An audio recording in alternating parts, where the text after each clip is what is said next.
Following last week's inflation and jobs data, it's an interesting time to get some perspective from our next guest, Tom Lee. It says be prepared for volatility. Tom is managing partner and head of research at Fundstrat Global Advisors, as well as a CNBC contributor.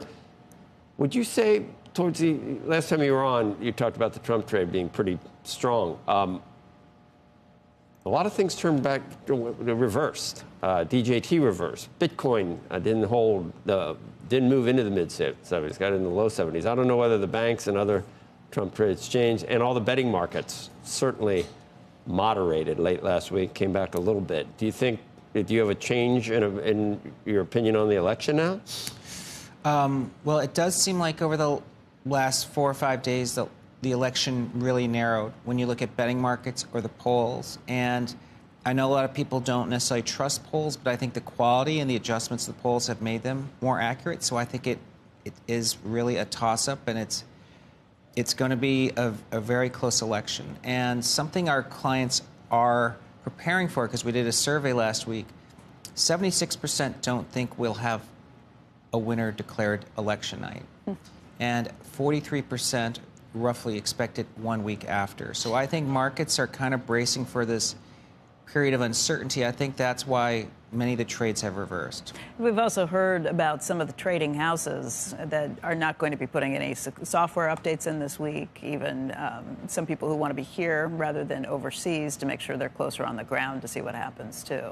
Yeah, so I think it's going to be a week where there's going to be a lot of worry. One thing I was thinking about over the weekend, though, is I think the market's fear of uncertainty will peak before, it's very likely it peaks before the election outcome's actually decided. These signals that we've been looking at, one of the things, I don't know if you read about it, and I think we talked about it during commercial break last week, one of the things that's happened in the polls is the view that there's a lot more women going to vote than before. But that these signals, whether it be Bitcoin or whether it be DJT stock or whether it be the betting markets, may also all be off, if this is true, on the assumption that actually there is a very small percentage of the people in the betting markets who are women, for example. There's a very small percentage of people who are women who actually trade in Bitcoin, not who own Bitcoin, but who trade in Bitcoin. Very small group of women who are trading in DJT stock. What do you think of that? I think there's some credence to that, just because we know, like, when you look at the Iowa polls, it was really the senior women voters that changed a lot.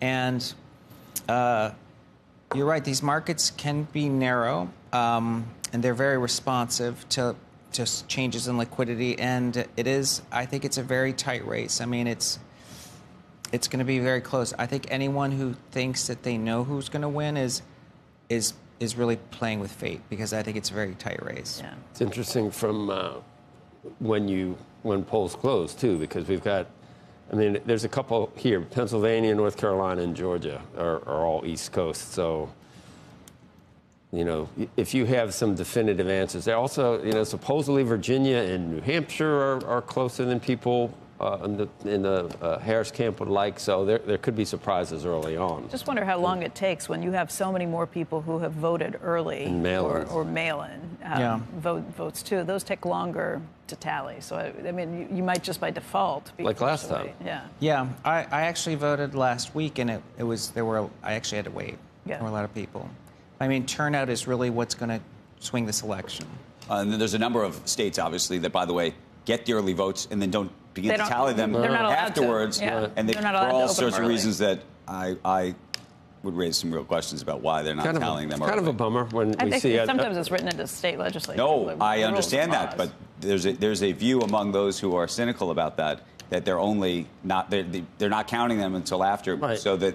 And there are we've seen it. There's other countries that know by the end of the day. There's other countries that know that night, and they've been talking. You know, we're like a little bit envious looking around. Yeah, you should be able to count. Here's the problem: if they were counting them early and it was some secret, because you wouldn't want them releasing what the vote count was early.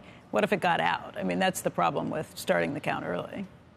I have not heard that as the explanation for it, and it's only red states that have done this. So you can think whatever you want to think about that.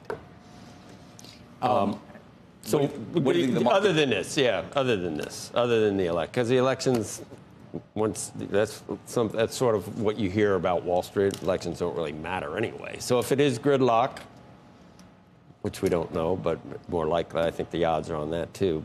So you're still bullish. Yeah, I'm bullish only in the sense that election uncertainty has caused people to de-risk and cash to sit on the sidelines, but the fundamentals have been good. Earnings season's been very good. The Fed is dovish, and I don't think it's going to matter who ends up in the White House. Even if it's split Congress or a sweep, I think markets do pretty well either way. So it sets up for a really good rally into year-end. But when it starts in November is just what we don't know.